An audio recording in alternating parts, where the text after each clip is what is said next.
بسم اللہ الرحمن الرحیم۔ اللہم صلی علی محمد وعلی آل محمد وبارک وسلم۔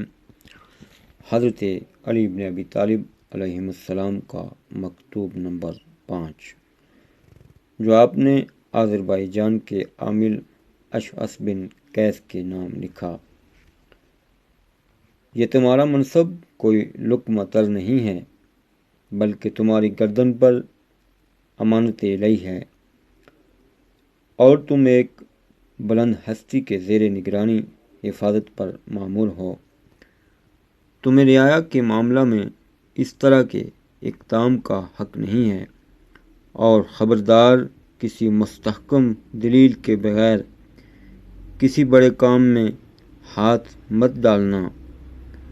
تمہارے ہاتھوں میں جو مال ہے یہ بھی پروردگار کے اموال کا ایک حصہ ہے، اور تم اس کے ذمہ دار ہو جب تک میرے حوالہ نہ کر دو، اور شاید اس نصیحت کی بنا پر میں تمہارا برا ولی نہ ہوگا۔ والسلام۔